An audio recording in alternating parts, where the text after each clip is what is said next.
Communism is a religion that believes that the kingdom of God can be instantiated on earth as a gigantic commune if we can get everybody to believe the correct way about human beings and how they should interact with one another.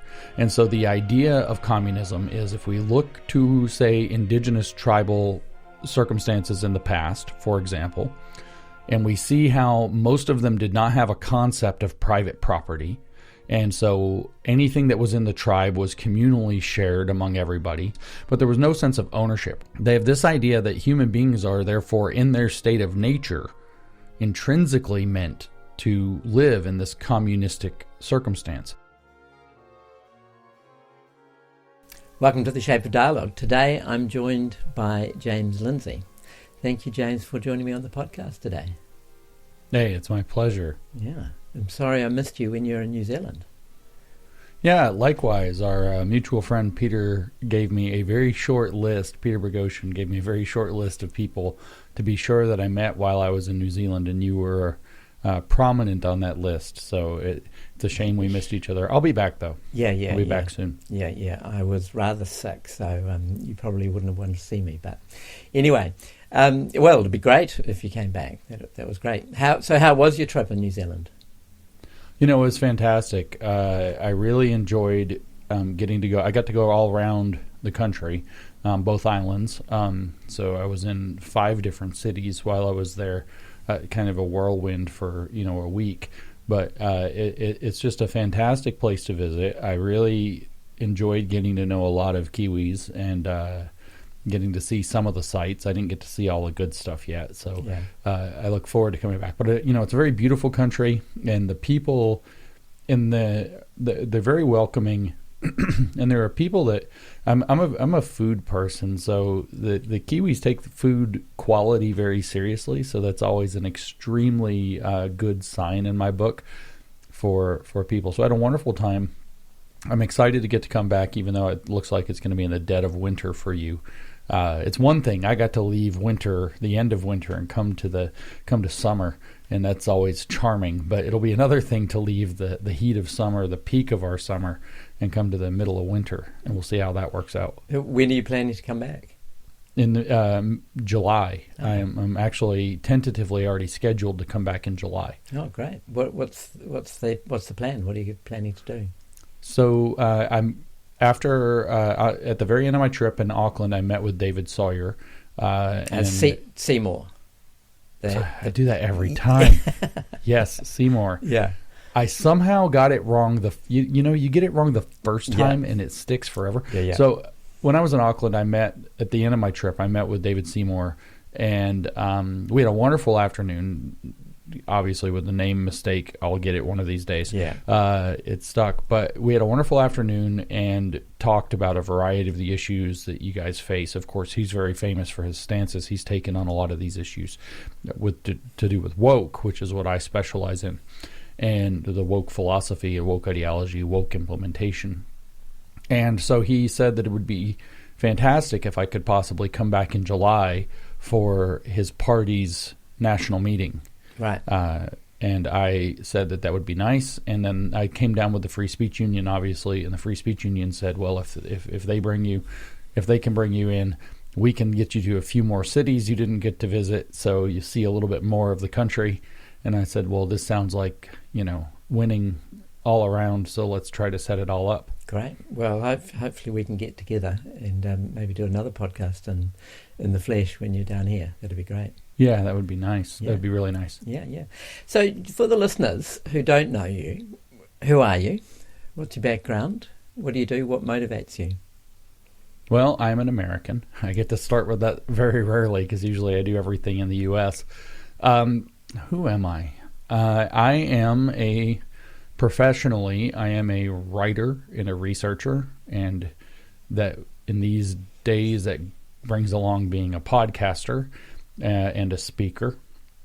And I travel around the world when I'm not researching and reading, mostly is what I do at my house.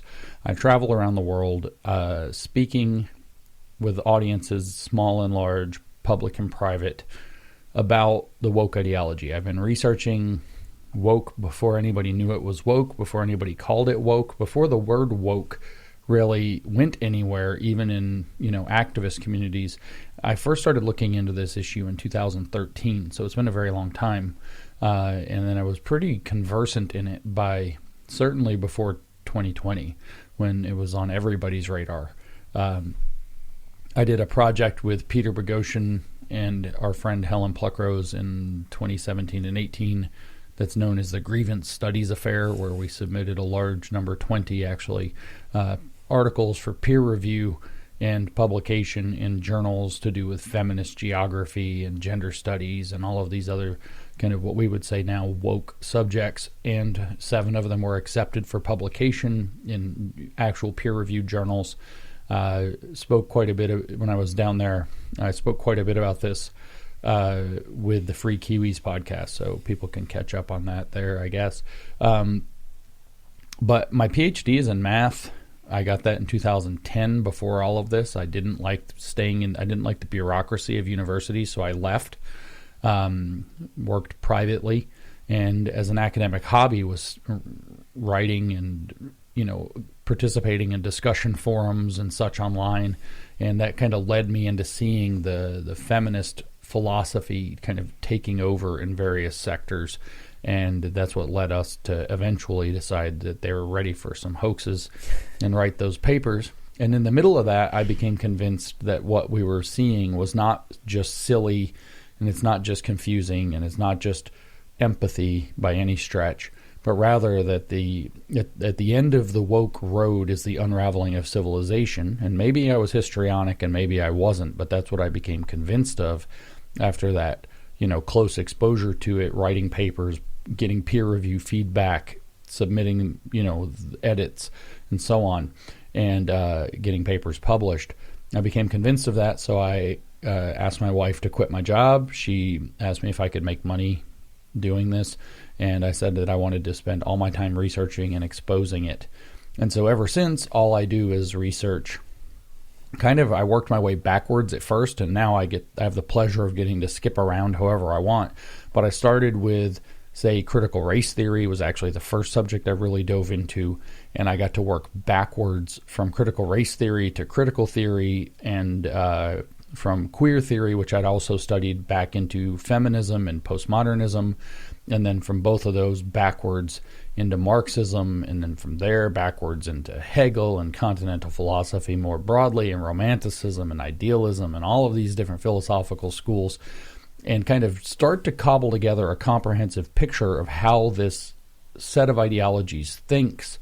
And then by looking at how it's been implemented in the world and is being implemented in the world, cobble together something of a big picture report on what I think is happening to our world using these ideologies as a tool. Right. And so that message, I guess, has resonated across what books I've written and articles I've published and podcasts I've done, enough to get me invited to speak. I think I've spoken, after speaking in New Zealand, I think made 12 countries outside of the U.S. that I've spoken in. I have to double check the math on that. So plus or minus 2 to that. And then 45 U.S. states out of the 50. So I've gotten around on this, and it's been a true blessing to get to do that. Yeah. Well, in my mind, you are doing God's work.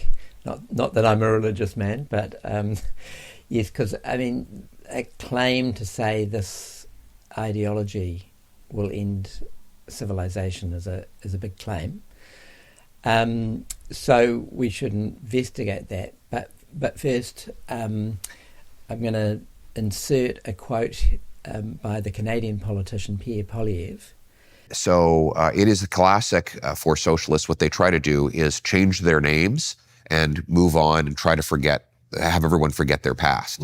And when I say that socialists changed their names, I mean, they were communists, and then they became socialist, and then they became social democrats, and then they stole the word liberal, and then they ruined that word, so they changed their name to progressives, and then they changed their name to woke, and now they claim they don't want to be called woke anymore.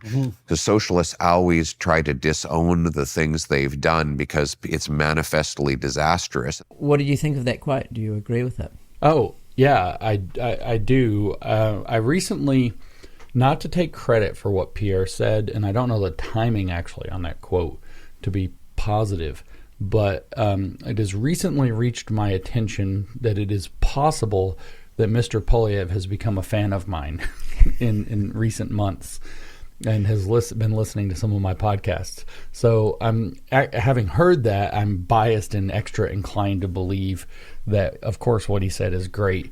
But he talked in the quote about how socialists tend to rebrand when they're in trouble, right? So I think that a lot of people, I think it's more than that, actually. Let me say it this way. They don't just rebrand when they're in trouble. They rebrand anytime they switch contexts as well. So for example, when I was in New Zealand, one of the things, particularly because the primary avenue that woke ideology, which I identify as derivative to socialism, the primary avenue by which it has been really effective in your country is with the issue of the Maori indigenous people, right? And so what I spoke about was primarily discussing the idea of a Russian or Soviet program that was instituted by Lenin and Stalin in 1921. They initiated it in 1923. They fully codified it, and Stalin is not, because Lenin died in 1926. Stalin ended it, and I forget if the exact year that he ended it is 1929 or 1930, but it was by the end of the 1920s, give or take a year or two, Stalin got rid of it. But this program in Russian, and I keep asking Russians if I'm pronouncing it right, and they give me this side eye, so we're going to pretend it's close enough, is Korinizatsia, which Korin or Korini means roots. So Korini means roots, and so it's putting in roots. And so what I've been making the case is that what we call DEI, diversity, equity, and inclusion, is Korinizatsia. And I went all over the country, and in four of the 5 cities, I spoke specifically about how the DEI program, and in particular using an indigenous population, is built off of the Soviet program. So this program was called Korinizatsia in Soviet Union. That's obviously Russian, but it means putting in roots, right? And so that's how the Russians would understand it. Well, in Chinese, I don't know how to say this in Chinese, but Mao Zedong said in one of his earlier documents that he wrote or maybe it was a speech he gave in the 1950s when he took power, he explained very explicitly that he adopted his program for dealing with the various ethnicities in the Chinese population directly from Stalin, directly from the Soviet Union. So it's Korinizatsia, but they obviously didn't call it that. First they would call it in China, but all he called it was criticize Han chauvinism. This is if you're familiar with Chinese communism or Chinese politics, it's a very Chinese way. That's how they tend to phrase things. They're kind of very blunt and direct, and they don't have a name for things. They say what the thing is. And so criticize Han chauvinism. So the idea in Russia originally, or Soviet Union, was that all the ethnic minorities were being imposed upon by what in general Stalin and Lenin named great power chauvinism. So there's some great power. In their case, it was Great Russian. The Great Russians impose a chauvinism on all of the ethnic minorities. So if you're going to be part of the Russian Federation under the Tsar before the Soviet Union, or if you're going to be part of the Russian Federation later, then basically it doesn't matter, say you're Ukrainian, they're going to force you to assimilate to Russian values, Russian language, Russian politics. They're going to force you to act as though you're Russian because you're part of the Russian Federation. So what the communists did, the Bolsheviks, literally Lenin, Stalin, and their commissars, came in and said, well, we don't want that for you. We are not the Great Russian. We're different from the awful Great Russian. We want you to self-determine. We want Ukrainians to be Ukrainian. We want you to speak Ukrainian. We want you to teach your classes in Ukrainian. We want you to teach Ukrainian history and so on. But we also want you to understand what we know about you. Why we respect Ukrainians so much is because you're more socialist already than the Russians are. The Russians are feudal and you're more socialist. And so we're going to help raise up leaders among you who understand what it really is to be Ukrainian, by which they actually meant they're going to raise up communists and put them in positions of power and then send them off to Moscow to have positions in the party Congress. And so at the party Congress, first of all, you end up with socialists ruling Ukraine, but at the party Congress, you end up with a situation where they suggest that the good, comrade from Ukraine suggest a policy position, and maybe it's a really radical policy position that, the party wants, but that they think is not going to be popular with the Congress. Well, the Ukrainian suggests it, and now it's great Russian chauvinism if anybody disagrees. They don't disagree because they don't like the policy or think it's a bad idea. They disagree because they don't like the Ukrainian. And so this obviously is what we're used to. And so they said, that we have to resist their great Russian chauvinism. And then Mao imports this into the Chinese context, and we're going to resist Han chauvinism for the Han race in China. Among the other 55 ethnic minority races, they're all forcing you to be Han and so on. And then this got imported into the third world, the South American countries, and actually some parts of Africa and some parts of the Middle East, under a program of decolonization. The branding and the name completely changed, and we hear that branding still today. It's all the same program. But in the West, in order to get around in the United States in particular, to get around our legal system and to take advantage of our civil rights law, it got rebranded as diversity, equity, and inclusion, because they were able to get certain court wins that allowed them to explicitly do things like quotas in hiring or college admissions or so on, so long as they could prove racial inequities that they could make up for with the diversity program, or that there was an intrinsic educational value to diversity. That was a Supreme Court case in the 1970s against the University of California system called Bakke versus the Board of Regents of California. And they were able to bring back Korenizatsiya, which was combat Han chauvinism, which was, decolonization, which was DEI, under new branding. So Polyev is exactly right. Yeah, and also white supremacy. Yeah. So combat Han chauvinism, combat great Russian chauvinism, combat white supremacy culture. It's I was a mathematician, so the word that we would use for this is isomorphic. It's not even homomorphic. Homomorphic means same shape, right? Isomorphic means exactly the same shape, identical shape. Right. Well, I was, in my mind, I was thinking shapeshifters.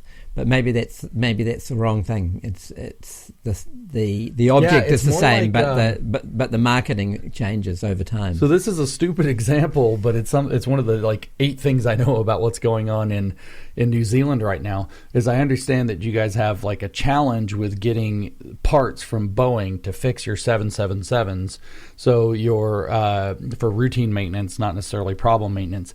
And so right now, instead of being able to fly the allegedly glorious Air New Zealand aircraft back and forth for long-haul flights, many of your planes have had to been borrowed from Cathay Pacific. And this is in the business travel universe a bit of a scandal, and everybody's very unhappy about this. I learned this talking with a fellow on the airplane. And so rather than shapeshifter, it's literally like they took the same jet and painted a new livery on it. Yeah. Well, let's just go back a step. What is communism?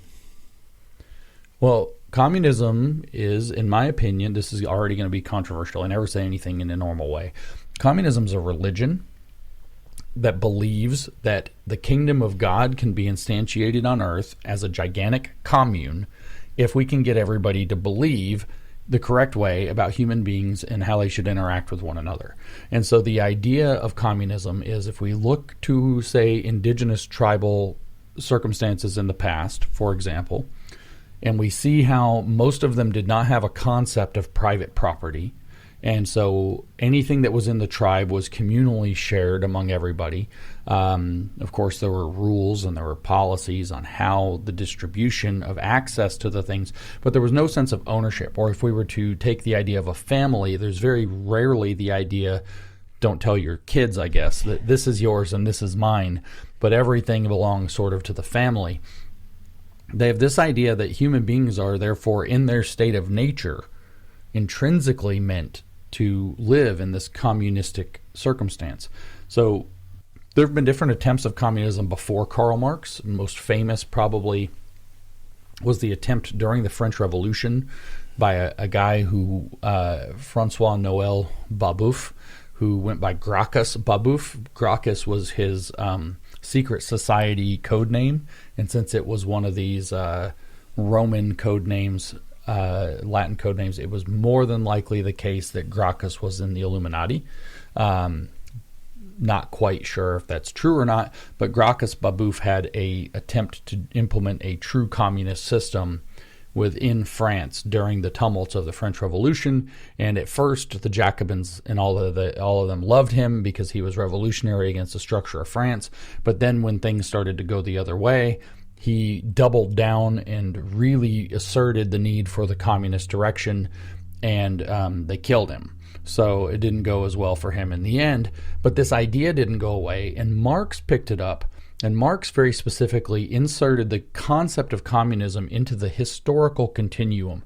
So human beings in their state of nature, their original state, were tribal, they were communistic, they had one commune and everything shared in common.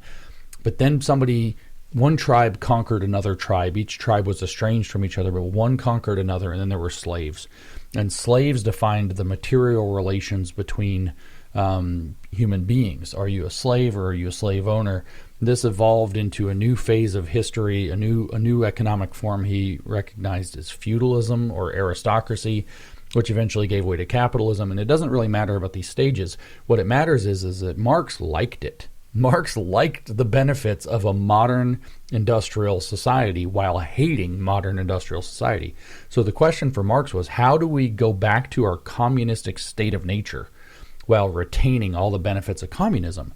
And I bring that up because he looks back to Babeuf. He's writing in 1844 in the Paris manuscripts, and he looks back to Babeuf and he was like, he didn't have it right, and here's how you can tell. And he calls what Babeuf was doing crude communism, and he says it always gets down to its lowest and meanest form, and everybody lives in squalor. And that's because they're just trying to share everything.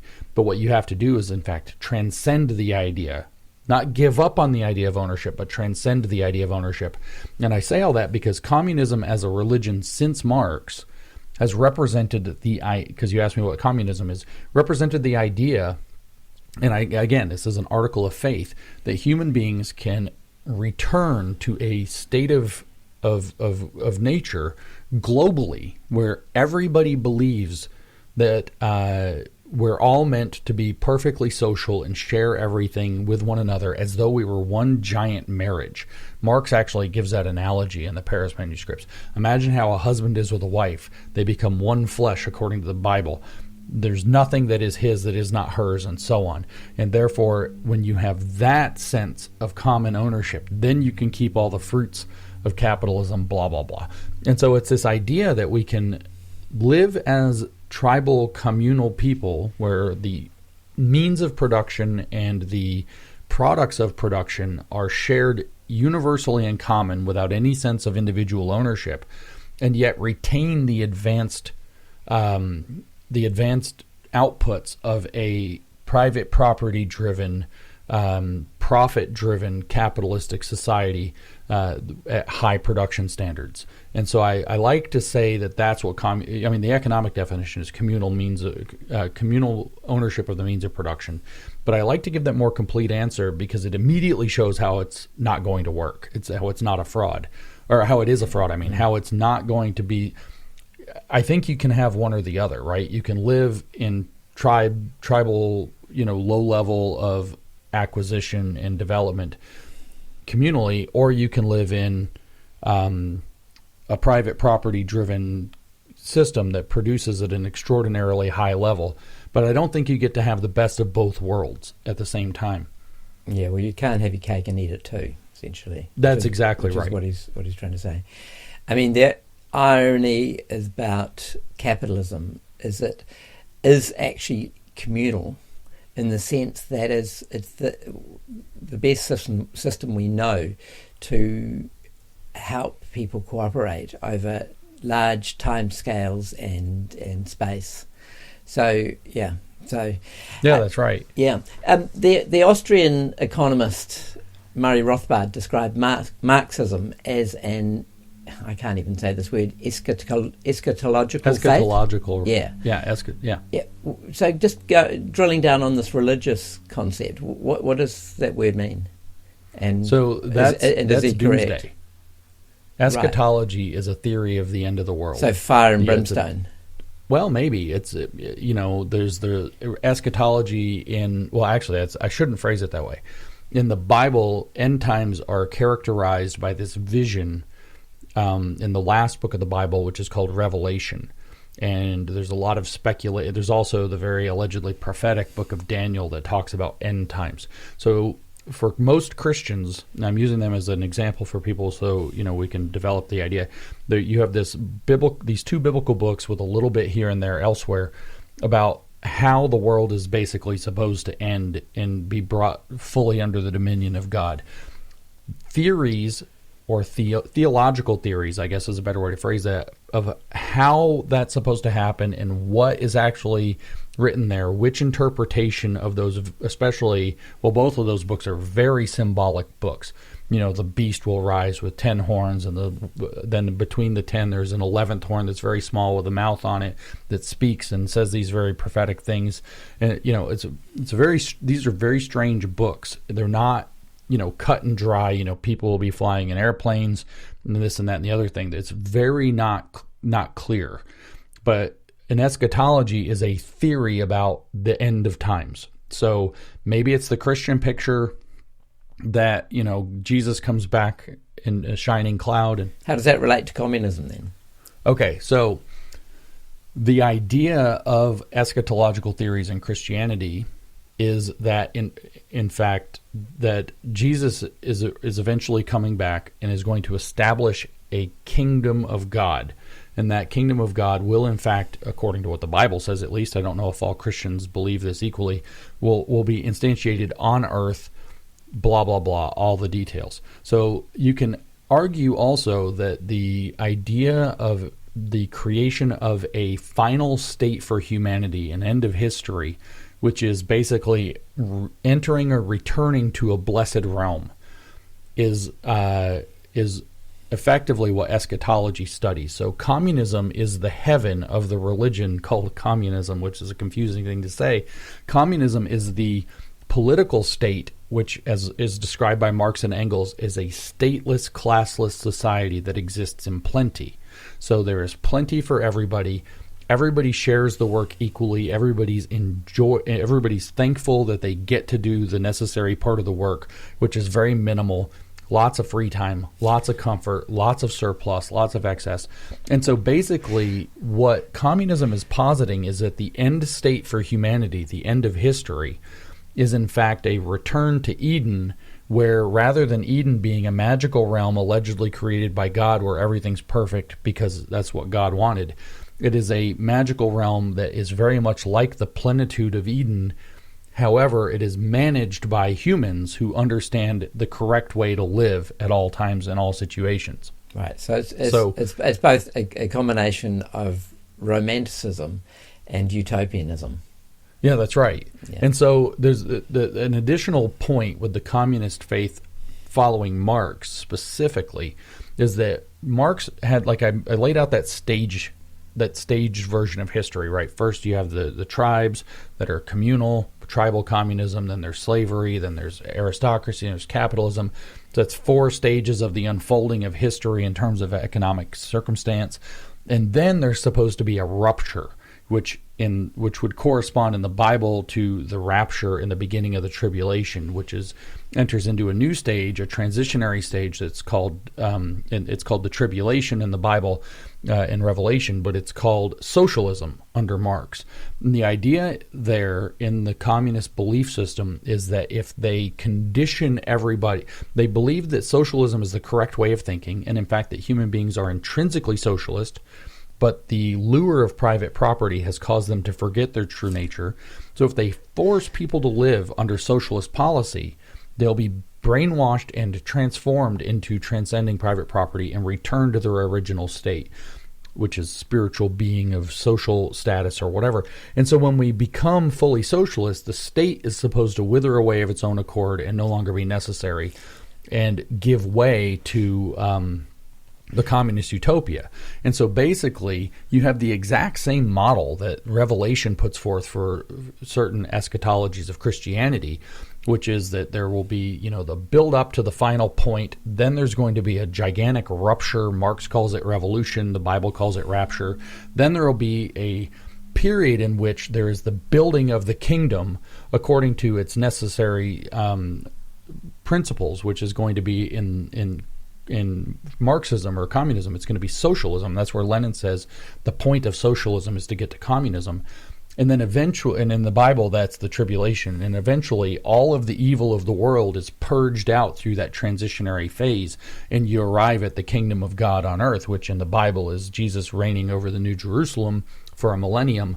And in communism is the idea that we've entered into the end of history and a stateless, classless society that is characterized by plenty and perfectly social beings. And so this is why I think Murray Rothbard was... Actually, that's a stunningly good essay that he wrote, by the way. It's a long essay. It's 50 some odd pages. What's it called? Is that? What's the essay The called? one you're referring to, actually, where he calls it an eschatological religion. I would have to look up the title again, but I have read it a couple times. Maybe you could send it to me and I could put it in the show. It is a sparklingly good essay. It's long, but it's challenging. And I don't actually, funny enough, I don't agree with Rothbard on everything that I've read from him. But that's one of the best characterizations of communism that I've ever read. And I'm fairly upset that he wrote it so long ago and we're still having this conversation this long later. But what he meant is that basically we've all seen the Christian doomsday preachers who, the world's going to end on October 23rd. It's always October something. It's going to end in October on, this date, blah, blah, blah, and Jesus is coming back and whatever. There's a doomsday cult kind of Christianity. Well, it turns out that communism's the exact same structure, but the difference is it's that the communist cult believes it works when we make it work. There's not some preordained date. It works when humanity's ready to build it. And so it has that kind of field of dreams. If you build it, they will come attitude as well. Yeah, and it's also a negation of human nature. That's right. Because human nature doesn't fit into these utopian ideals. Right. Well, I mean, so this is the central issue, is the belief from Marx is that we are all wrong about human nature. That human nature, in fact, is an illusion that was constructed by the capitalists or the feudalists, anybody who believes in private property, and it's estranged us from our true human nature, which is that his word for it is species being, that human beings are species being. So our true human nature, and he says this repeatedly throughout his writing. This isn't some, I caught him out in some quote. He says this repeatedly. Our true human nature is social. And by social, he means socialist. And by socialist, he means he doesn't want to get a job, so everybody should pay his way. And so he is skirting the idea that it's a rejection of human nature or even a transformation of human nature by, in a very weirdly, I don't want to use the word conservative out of turn here, but it's a very weirdly conservative or regressive way, believing that what we're actually doing is returning man to who he really is, stripped of all of the evil veneer of modern contrivance, which is ultimately individuality and the ownership of private property. So does he get that from Rousseau? Yes. So he gets it more directly from Hegel and Schiller. And Hegel and Schiller got it from Rousseau. So Rousseau was working on state of nature questions quite a bit. He was famously, at the time, studying missionaries to various what we would call colonies now, French colonies. I guess they were French colonies. And so he was studying the way that the missionaries would report on the natives, and he was trying to understand the state of nature of human beings and thought that these colonized people gave this tremendous insight. And so he would read things allegedly that he would take tremendously out of context. But he decided that the true nature of man is to live without sense of constraints by time and by certain acts of social decorum and all of these strictures that he lived under. Now Rousseau was a bit of a degenerate, but living in Geneva and then some in France, and he had all these ideas about how, man, to live in the city you have to follow all these rules, you have to be civil, you have to you have to, keep on time and be punctual. You have to defer to reason and science. And a lot of times he had his fights with David Hume, and he had to be reasonable.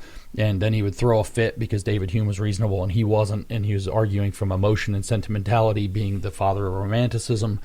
And Rousseau didn't like all that. So he's like, oh, our state of nature. He'd look at these missives coming in from colonists and say, wow, our state of nature is completely different. We're actually meant to be savages. But just like Marx, he said, but I really like the benefits of the city. So he had this ambition to create a character that was called the savage made to inhabit cities. That's how he phrased it. Savages made to inhabit cities. So we're to return to our savage state of nature roots, but on a more transcendent level where we would keep the benefits of living in a city and all the, nice foods and all the opportunity, and for him, probably all the women that you have access to. And so this idea from Rousseau gets presented to Schiller, and Schiller sees it and says, Aufheben in German. And Aufheben is this funny word.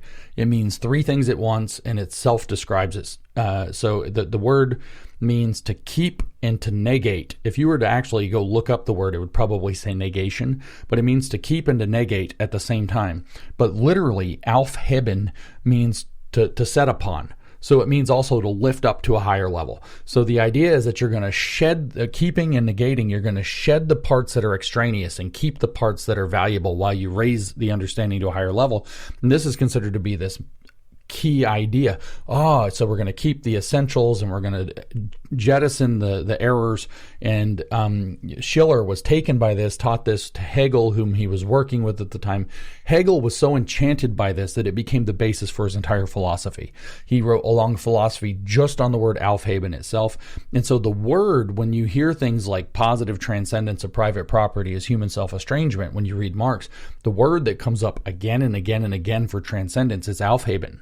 Or Aufgehoben is another part of speech for the same word. And what it means is this form of transformation where you're going to keep the old and keep the new and somehow fuse them together into some new thing. So he most definitely got this idea from Rousseau, and Rousseau got it from his weird kind of romantic, self-indulgent fantasies about how he could keep his playboy city boy Geneva lifestyle while also trying to get out of all of his obligations that you have as a citizen, which was really the big question for him, is who is a citizen? And citizen in French is citoyen or something like this, which becomes Bürger in German, and then Bürgerlicher is the bourgeoisie. So the city folk are the bourgeoisie that Marx is not so happy about. And it just kind of goes, all comes together very, very tightly when you start to study where all this came from. And the whole idea is, Rousseau's idea that you can romantically return to the state of nature while keeping the benefits of advanced civilization. Yeah. So you can be in the Stone Ages and the modern world at the same time. That's right. Stone Ages and Star Trek at the same time. Yeah, we'll live happily ever after. Yeah. So we've determined what communism is, its roots.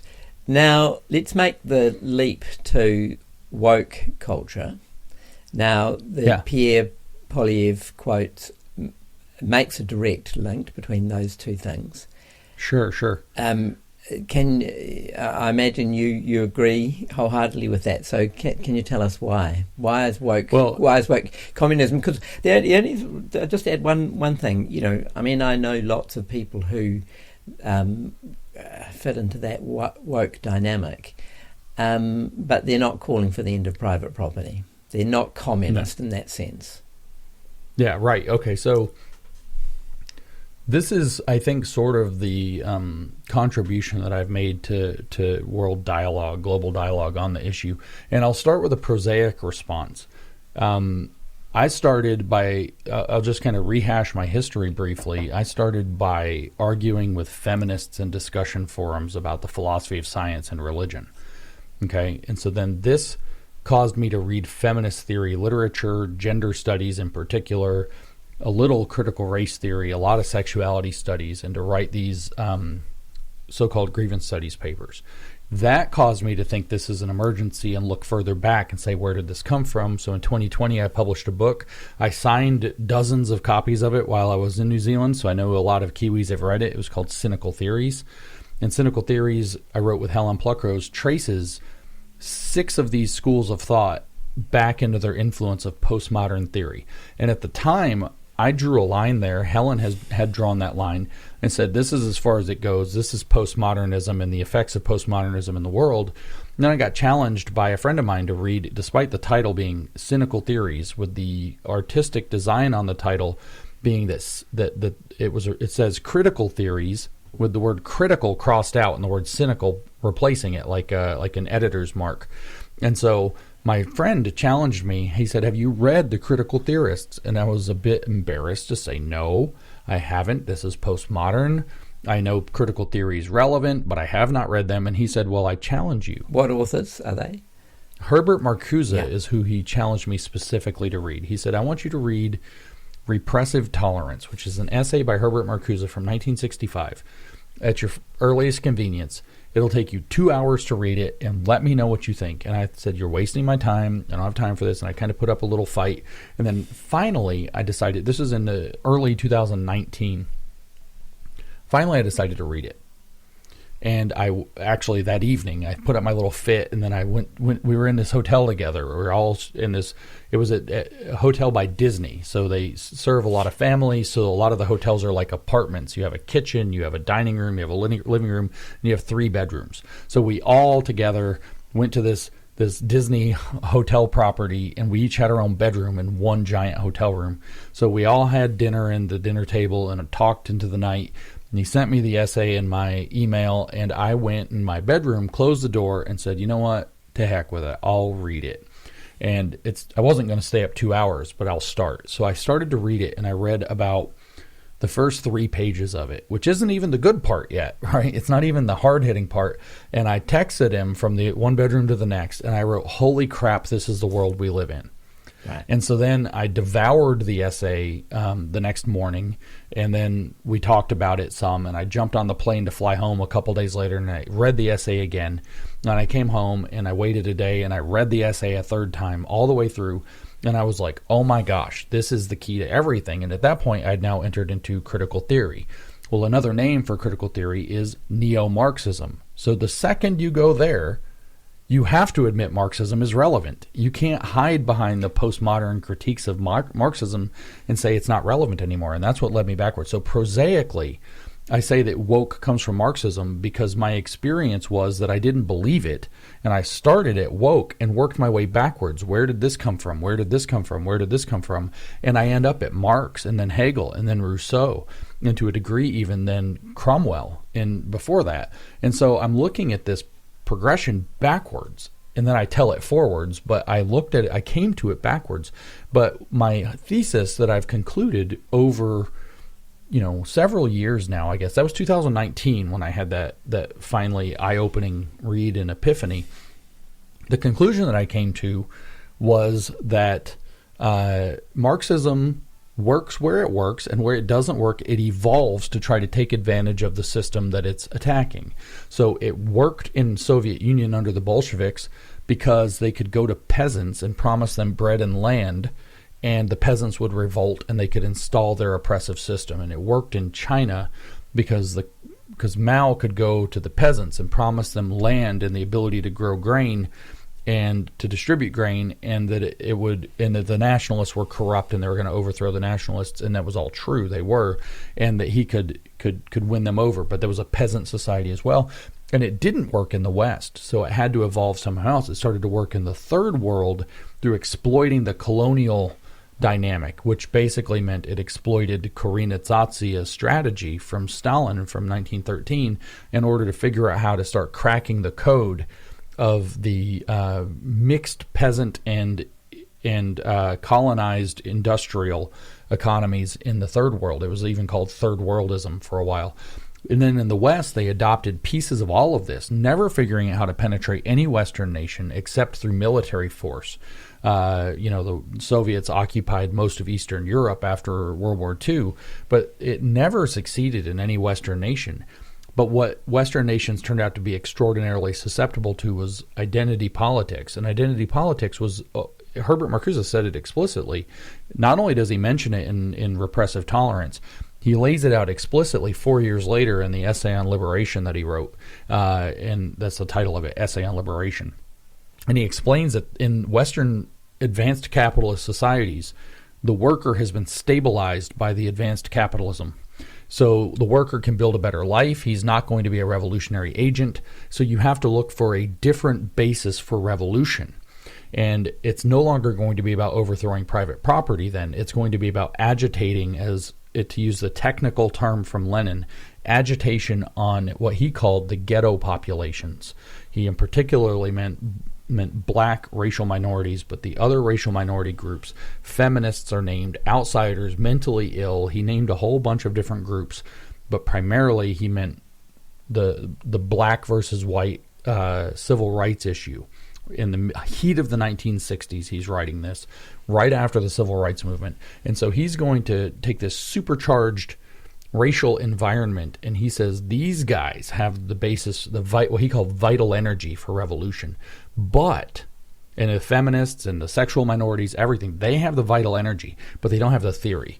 And so what he decided was that the college students could be given the theory, and if we could come up with schemes that would get the minority groups, the ghetto populations, into colleges and inculcate them with a theory, and if we could get their groups like the Black Panthers and so on working directly with college-educated, what turns out to be neo-Marxists, so they weren't hardened, Communist Party USA people, then you could get the communist interpretation of racial dynamics into those communities, just like was happening with the liberation movements in the Third World. It wasn't that he was that clever, which was to say to inject Korenizatsiya quietly into the radical movements in various racial identity groups.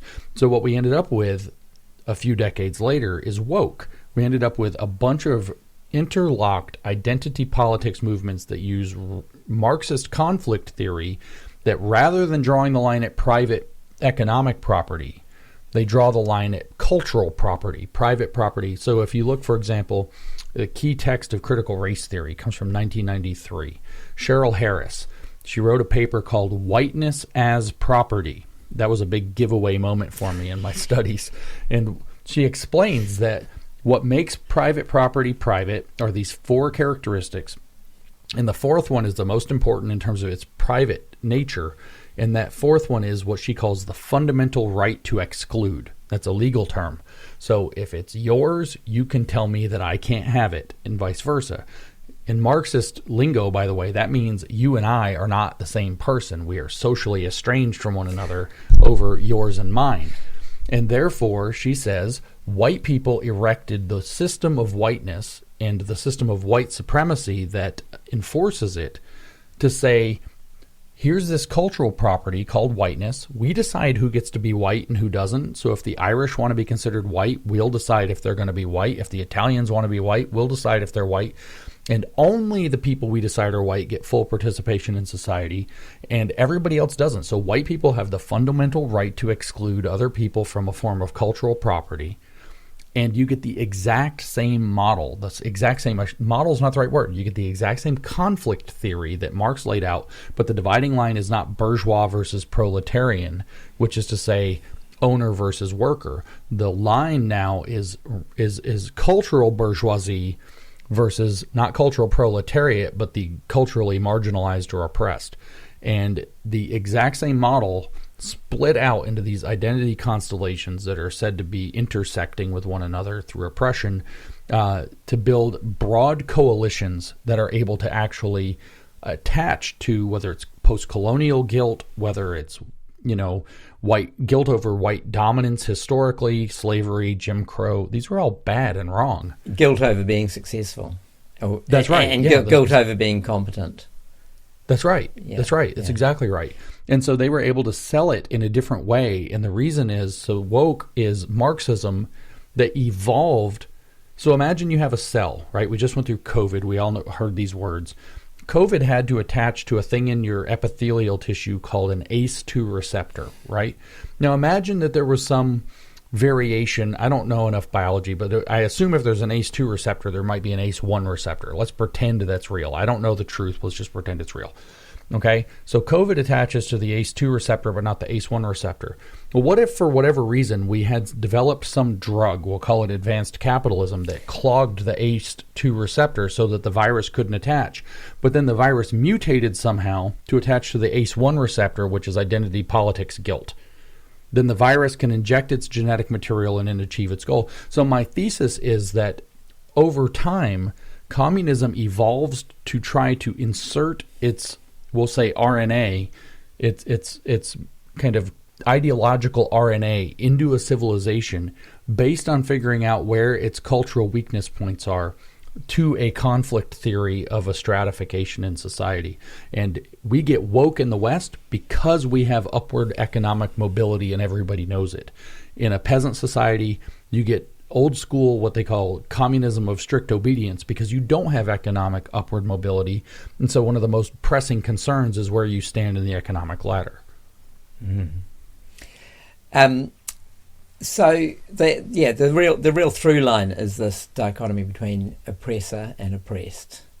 That's what Karl Marx said in the first sentence or second sentence of the Communist Manifesto. So yes, yeah, and so it's just a matter of as times change, and when communism doesn't succeed, it's a matter of changing who is the oppressed and who's the oppressed. That's right. Yeah. Changing those structure two is things exactly the same. to fit in. Yeah. Winston Churchill said socialism is the gospel of envy. So does woke suffer from the same malady?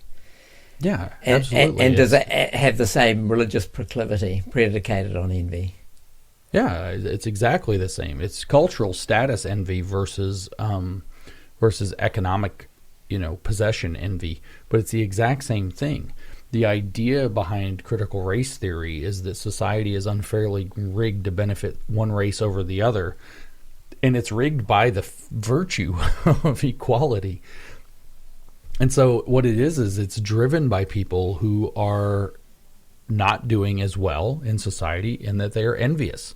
If you actually look at the strategy that both Soviet Union with Koreanizatsiya and but particularly Mao Zedong used in China to conquer so in China it was the CCP, which was founded in I think 1923 or something, or maybe 1920, but by 1923 I think Mao was already in charge of it, and they were competing against the Kuomintang. So that was the Nationalist Party, the KMT. So the Kuomintang was the successor to the last emperor. So they took over, and the nationalists had this idea in China. It's the Kuomintang. The flag was apparently, I haven't seen it, I need to look this up, but it was apparently 5 colors, I think 5 stripes, and it was supposed to represent, somehow the 5 were supposed to represent the 56 races of China, or ethnic groups of China, and show that they were all like equal because they had equal representation on the flag. And Chiang Kai-shek had this concept that everybody was going to be a Chinese person. The term in China was Huarun, which I think means flower people, but I'm not 100% sure because every syllable in Chinese means 70 things. But Hua might mean flower. But at any rate, it was Huarun. And so what the communists did was they went around, and this is what happens everywhere.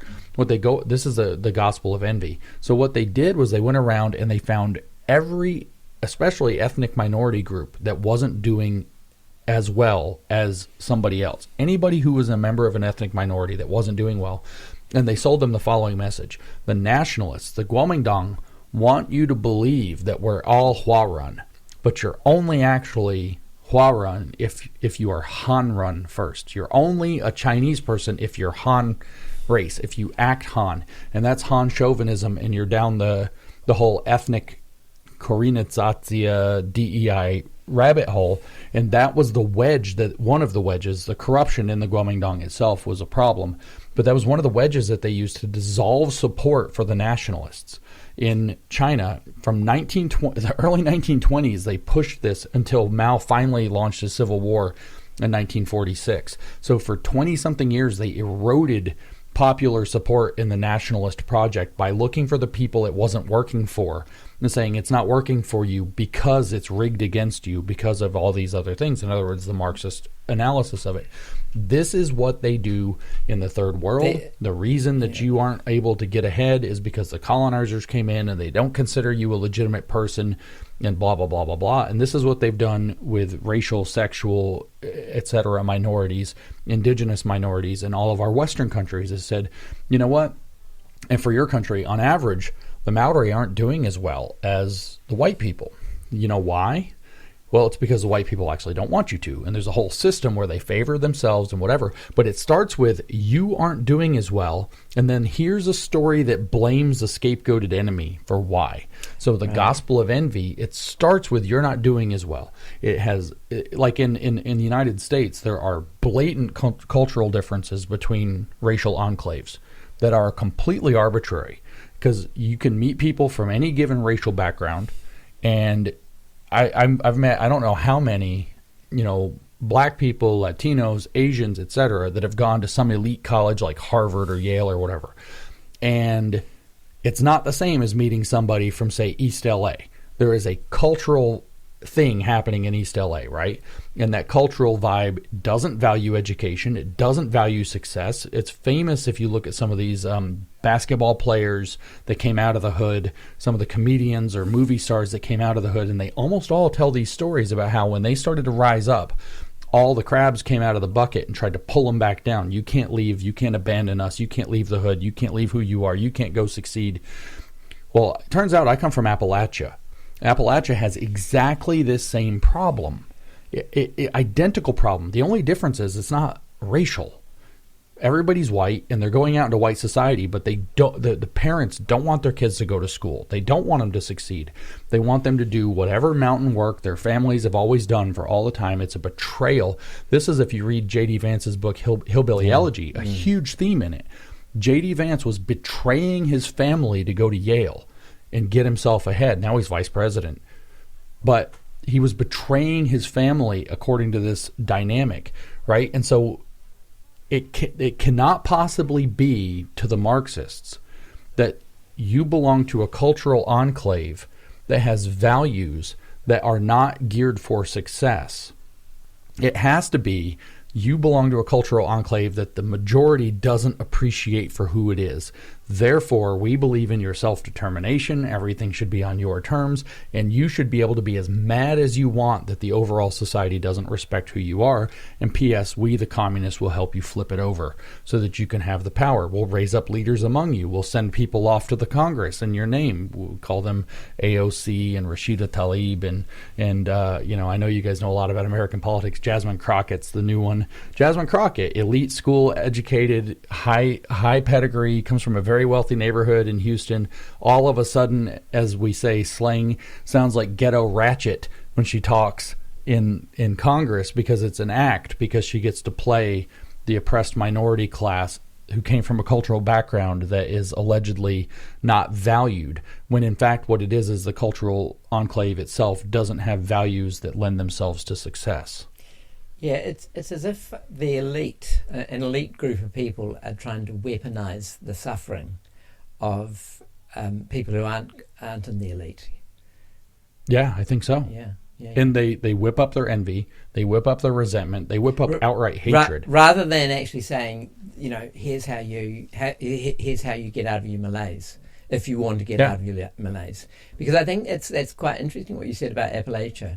Some people are quite happy where they are, and probably quite a lot of people, and that's why they're in that socioeconomic position, is because they're happy to be there.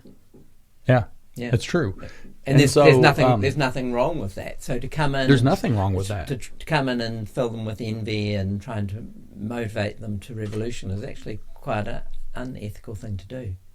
Yeah. So in China, when Mao was rising in power, and then after he took power, particularly through the 1950s, what they would do is go to every village had to do this. After he took power, everywhere had to do this.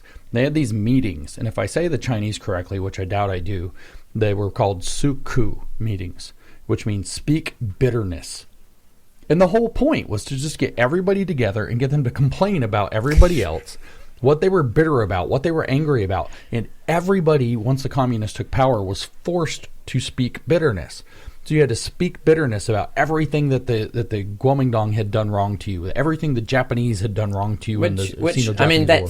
that's woke culture in a sense. That's woke culture. Yeah, That's yeah. exactly what it is. Yeah, yeah. It's a DEI meeting, is what it is. Right, And they were forced. struggle sessions, all sorts of That's things. right. You know, why? And so Why? speak Because bitterness. because I've got low melanin in my skin. Why? So what do what am you I? get in a Who am I community? oppressing? That sort of thing. That's right. Yeah. And what do you get in a community when all you do is get them to speak bitterness? Yeah. And what I would argue is that what Marcuse was wanting to do with the college students and the professors that were willing to do it, and then with these various so-called ghetto populations, was to go into these enclaves and get them to speak bitterness against the prevailing American society, and then to inject Marxist theory for their explanation for what was wrong with the world they were in, just like the Chinese. And in fact, in these same documents that he laid out these ideas, he praises the Cultural Revolution in China for its absolute success and for the model being the model that should be used everywhere to transform the world. So it's not like he made it up. He just imported it. Right. Hey, before we run out of time, can I just get you to comment on three postmodernist philosophers? First of all, Yes. Foucault, or Adorno, and Deleuze. Okay, so you got one easy one and two hard ones. But just briefly, yeah. Yeah. So Foucault is an interesting character. I can't like Foucault. I appreciate him because he's readable.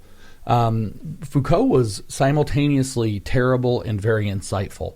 I think that his ideas about the weaponization of the social construction of madness that he wrote early on are striking. But also, Do you mean they have some truth in them? Yes, certainly. As somebody who gets called crazy all the time so that I can be discredited by left and right, certainly. The idea that the kind of de facto or literal power structure can discredit people that it doesn't wish to have commenting outside of their box as crazy and at work is a very legitimate tactic that suppresses dissident ideas and maintains the status quo. But he also was doing it primarily because he wanted to live a very deviant life. So he had very very concerning objectives with it. Was he a pedophile?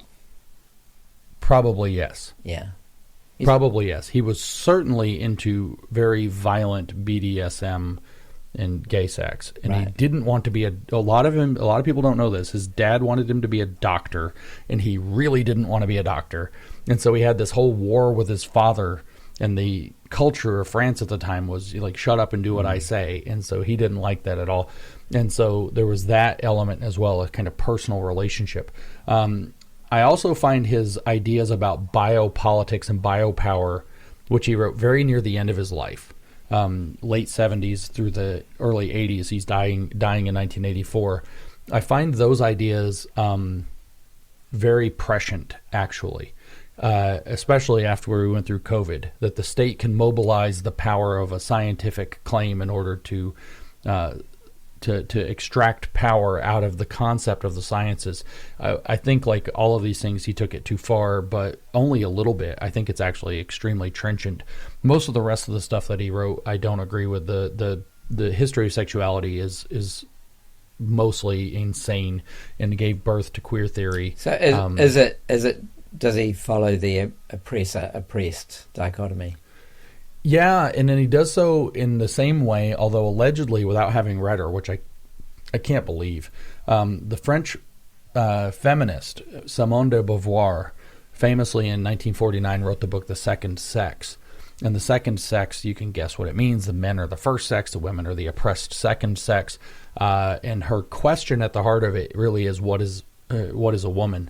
The way she phrased it is the answer is that one is not born but becomes woman. And the grammar's a little bit challenging there. So my claim is that she was looking for a way to do, and this isn't my claim, this is what everybody says about what her project was. She was looking for a way for women to define themselves absent the definitions for woman given by men. So her complaint was that whether you accept patriarchal definitions of what a woman should be, so female sex roles, or you decide to rebel against the patriarchal definitions, you're still subject to them. But nowhere does the woman get to define herself. So you have to become woman through this reflective, transformational process, and that's the you're not born but become woman.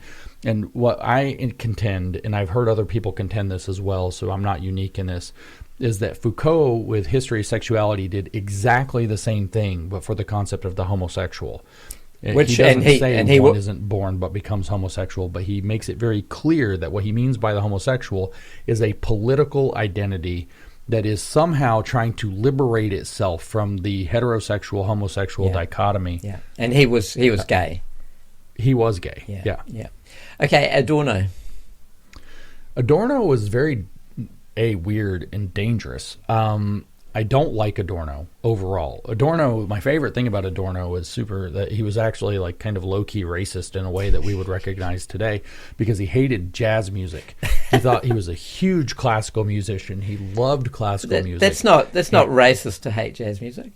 Well, he hated jazz music because he thought it just cheapened music. It took all the structure out of music, and he thought it was this kind of cultural degeneracy project. Where I think it was mostly just people. I don't particularly like jazz, but I don't have like a crusade against jazz that it's a bad cultural form that rots people's sense of order and structure in the world. But he's probably, his most notable contribution philosophically was his contribution with Horkheimer to the dialectic of enlightenment, which is kind of the critical theory manifesto. But he's most well known for his writing of The Authoritarian Personality, which is this 900-page long pseudo-psychological book that devises this thing called the F scale for how fascist people are. And what it boils down to, in essence, is that Adorno wrote a 900-page book with a raft of collaborators, proto-social science or social psychology, that concluded that if you're a conservative, you're a fascist. And it was used as the standard in authoritarian personality studies until very recently. Yes. I mean, the most notable downstream character in authoritarian personality studies would have been Bob Altemeyer, in the late 80s or early 90s, or maybe later than that. And Bob Altemeyer also smuggles in, if you're conservative, you're an authoritarian, into his model, which is much more sophisticated than Adorno's. And so Adorno has this dark legacy there. But I think the most important concept that Adorno put forth is this concept of negative dialectics. So at this point in the critical theory tradition, you're running out of steam for this kind of positive vision for the dialectical process. And now he finally comes out and says that, well, this isn't how it really works. The idea of, thesis, antithesis, synthesis is never really going to work. This isn't quite how he phrases it. But the gist is that you're going to have thesis and antithesis. And so the attempt to make synthesis is actually where it all goes wrong. So rather than having a positive dialectic that trends toward a synthesis view, we're going to have a negative dialectic that trends toward taking everything that already is apart. And this lends into what I believe is what Herbert Marcuse was talking about, which is a negative utopianism. And I think that is a concept we all need to be thinking about. The critical theorist tradition, the woke tradition, holds in view a negative utopia, which is that there is a utopia possible, an ideal society, and it's contained within the existing society. That was actually Marcuse's words, that the ideal society is contained within the present society. However, we don't know what it looks like. And this is what Horkheimer said as well. And this is, I think, the thrust of negative dialectic, because he said, Adorno, not in negative dialectic, but in another work, and I can't remember which one, he said that it is not possible to cast an image of the utopia in the positive, meaning that the only way you can imagine the utopia is by saying what it is not. I don't know what the utopia looks like, but there's no classism, there's no racism, there's no sexism, there's no homophobia. Right. And so it's stripping away. That's right. This endless stripping away, I think, is largely attributable to Adorno. Total poison. Deconstructing. Not so positive. Deconstructing everything. Yeah. Yeah. Okay, what about Deleuze? I have less to say about Deleuze. So I don't like him. I actually, his most famous work is Thousand Plateaus, which he wrote with Guattari. And the book is positively insane. It's supposed to be an exploration of the schizophrenia of society, but I think it's an exploration of their own schizophrenia. Does it have any symbolic? Does it have any meaning, or is there a there? I can't tell. I have a feeling, because it comes up here and there, that their concept of the rhizomes, the political rhizome, has some validity in some odd sense, but it's, weirdly psychoanalytic and all this. But this idea of, it's such a weird metaphor to take for politics, but the way that rhizomes grow under the ground and they're invisible, but they store the capacity for the plant to grow an entire new branch or whatever, and that politics sort of kind of works like this, has a little bit of value to it, but ultimately I don't think so. I remember so Thousand Plateaus was my first introduction to a piece of postmodern literature, and our mutual friend Peter Bogosian told me that he would pay me $1,000 if I read the entire thing. And he sent me, a copy of Thousand Plateaus by Deleuze and Guattari. He said it was the most insane thing he'd ever read in his entire life. I think he had to read it as part of his education. And I started to read it, and it wasn't just that I had to slog through all the words. I had to kind of have a grasp of what it meant. And this would have been maybe in 2015 or early on. And I couldn't make heads or tails of it. And all I came away with was that I thought that the authors, in all of their talking about schizophrenia, were schizophrenic. And I still kind of believe that. But I don't know, maybe there's some hidden genius. What do you mean by schizophrenic? I mean, it literally means of split mind. Right? So that they don't have it's almost like that they don't believe that there's any way that even the individual can inhabit a particular location to make sense of the world that they find themselves in. So I did not much like either of them, and I still don't like either one of them very much.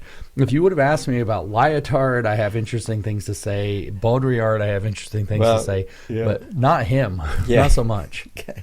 Well, I'd love to go through more, but we don't have time. Just final question: what is woke culture doing to education? Doing to is past tense. What has it done to education? I think that what it has done is allowed the theft of education from and I use this word with enough hesitation that I want you to understand that I mean it in its literal sense. So it has stolen, I should say, education from its actual stakeholders. The students themselves are not getting an education. The parents who expect their children to get educations are not getting educations. The people who will hire the graduates are not getting educated graduates. It has stolen education from the children and from society. But woke comes from education, and a lot of people don't understand this. That I guess the way to say it would be the cauldron in which the woke ideology derived itself from Marxism and came into its adult form wasn't so much the radical politics like the Combahee River Collective, that's the black feminist, postmodern, Marxist, socialist, whatever. It's more an education theory. I actually have this book. I happen to have it here. I don't normally have it in here, but I did a podcast earlier and they wanted to ask me about it. So I will hold it up. I call this the Book of Woke, and it's called Critical Constructivism by Joe Kinchelow. I understand it might be backwards, but you can read backwards. It's good. No, it's good. It's fine. Yeah, Critical Constructivism. And this is an education book. This is a book by an educator whose mentors were Henry Giroux and Paulo Freire, who are educators in the critical education tradition, critical pedagogy. And he codifies the woke worldview, and he calls it a worldview. That's his word, the Weltanschauung. He even uses the German. He uses that word for it in this book. He codifies it, and my contention is that the crucible in which, or the cauldron in which, the woke ideology finished cooking was education itself. So what it has done to education is to have transformed it into, and I'm going to say some really hard to swallow things here, but after several years of investigation, this is my opinion, it has transformed education into here it comes, trauma based mind control program to radicalize children in political ideology, particularly these woke neo-Marxist political ideologies. I have a quote I can tell you from Kevin Kumashiro, who is a very well respected, which is a gross thing to say, very highly cited critical pedagogue. He's specifically a queer pedagogue. So he teaches queer theory in education. And he wrote a paper in 2002 titled Against Repetition, which means against the repetition of the existing society by transforming the students to reject capitalism and become socialists in one form or another. And he says that the point of a social justice-based or critical education is to expose to the students how they've been complicit in systems of power, which will then cause them to feel waves of negative emotions such as anger and guilt and frustration and sadness. And he lists these negative emotions. And he says it will induce to the children an emotional crisis. Then he says in the next paragraph that it is the responsibility of the educator not only to lead the children into emotional crisis, but then to structure the environment around them so they resolve the crisis productively in the direction of social justice initiatives. That's trauma bonding. You are intentionally traumatizing children by accusing them of their complicity in grand-scale societal evils such as slavery and racism and homophobia and hurting their friends and hurting people who look like their friends and all of this until they have an emotional outburst. And when they have an emotional outburst, you're then to structure their cognitive and emotional environment, social and emotional learning, such that they develop a critical consciousness, which is what critical pedagogy was designed to do. Paulo Freire says that you use generative themes that emotionally engage the class so that you can then teach them the true political literacy for the true meaning of their circumstances, which is to say that you give them the Marxist interpretation of their circumstances, which is what Marcuse wanted to bring to the ghetto populations. And so I truly believe that critical pedagogy, from its own words, is designed to traumatize our children in order to radicalize them as woke leftists. And my opinion is it stole our education decades ago. They record in the U.S. 1992. They said that they controlled the colleges of education by 1992 in their own telling. Yeah. Just on bringing it to New Zealand, New Zealand, I think used to be second in the world in education rankings about 20 or 30 years ago. We've literally fallen off a cliff. It's been absolutely dramatic. Something like I can't quite remember the details, like a third of 10-year-olds can't read to the appropriate level. They're substantially behind. So that's what you would expect from this. Yeah. So tying it back to one of your opening statements, these are civilizational problems.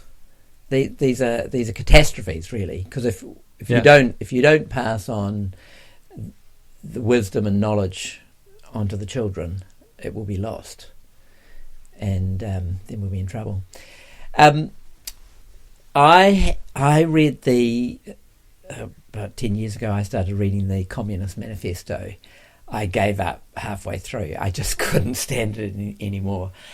I've read Deleuze. I actually had to listen to an audiobook of it because I couldn't actually read it.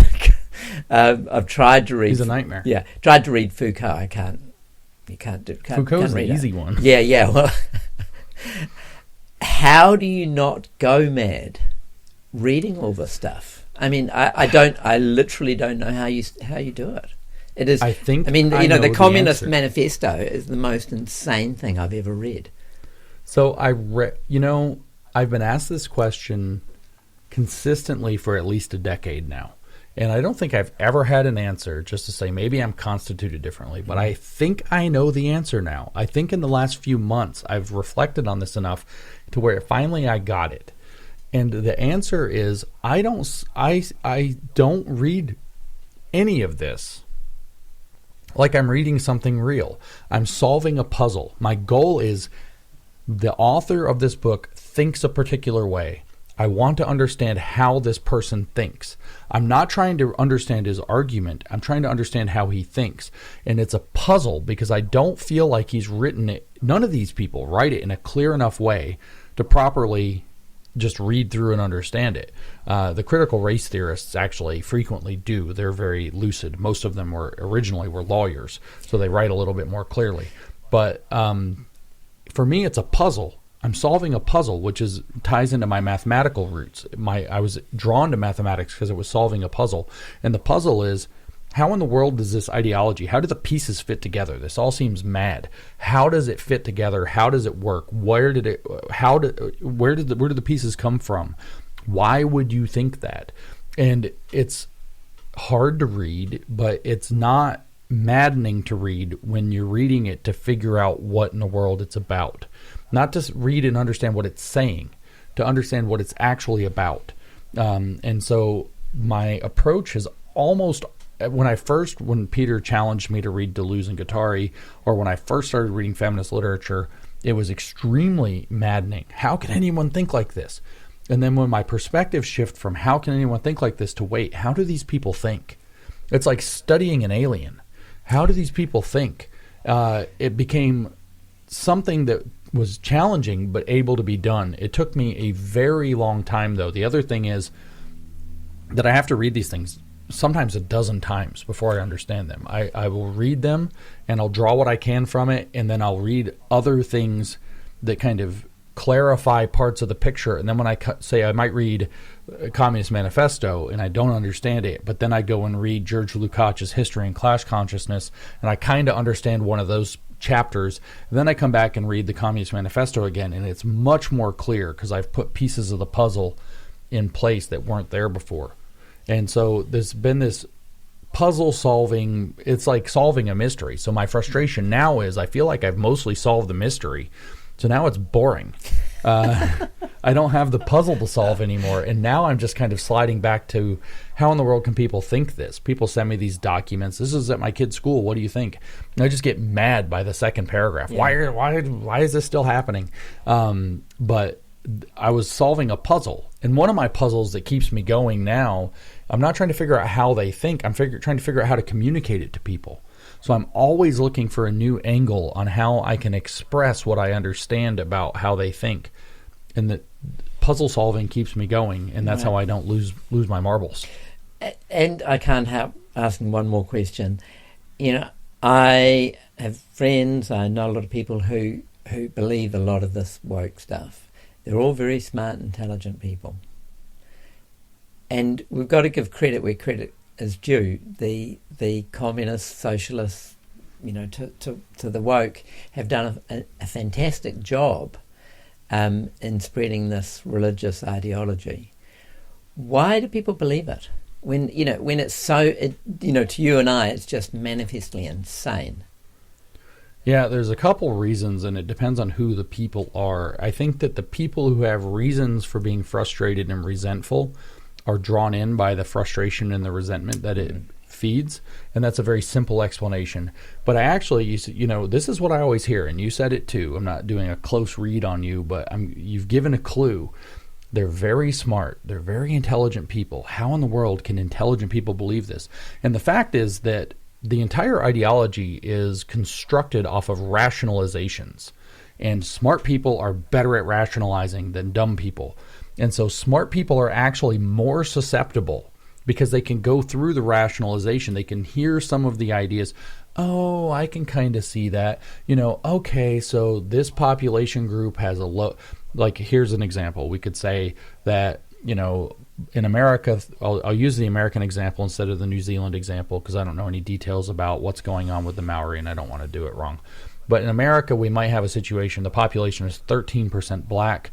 It is not 87% white, by the way, but it's 13% black, and we might have a situation where, whatever hiring, 5% of that field is black. Right, and so there's a natural question to ask, well, why? Why are only 5% of the people here black? Especially if we adopt the Western egalitarian assumption, which I think is approximately true, very close to true, that there are no meaningfully meaningful differences between genetic population groups because of genetic factors. So why is it this is the case? Well, one answer could be, as James Damore learned the hard way at Google with sex differences, maybe there are differences in interest. Kids who grow up in Appalachia are less interested in becoming computer programmers. They just are.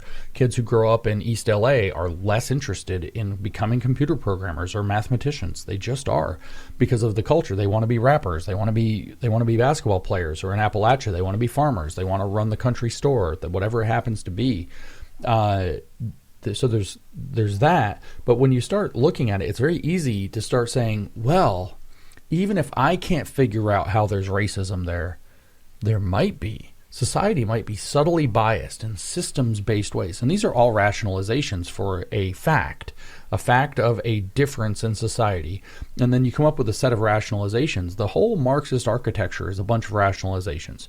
So people who are above average intelligence tend to be more likely to be susceptible to this, especially if we look at the personality inventories like OCEAN, which is openness, and then conscientiousness, the letters, it's an acronym. O is openness, C is conscientiousness, extroversion, agreeableness, and neuroticism.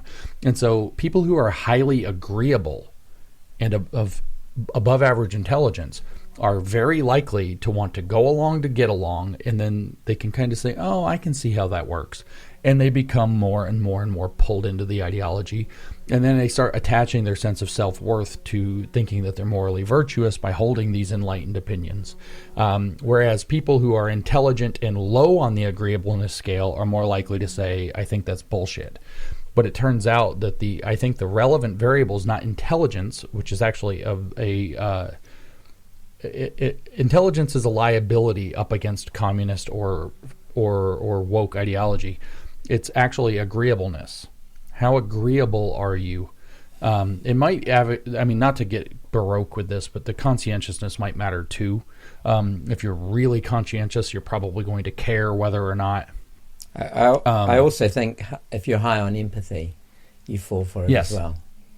Well, it hijacks empathy, so certainly. But I think the reason that smart people fall for it particularly is because it allows they're able to walk through the rationalizations and just kind of buy it, and then they feel good once they've bought it. Yeah. Hey, well, thank you very much. It's been a fascinating conversation. And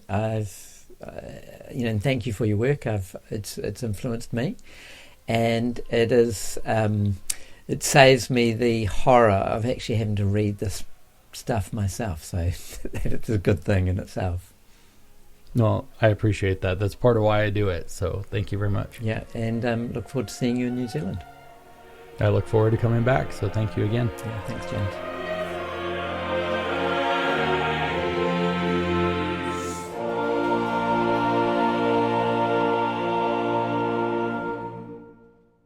To help the Shape of Dialogue grow, please subscribe, like and comment and share it to all and sundry. Many thanks.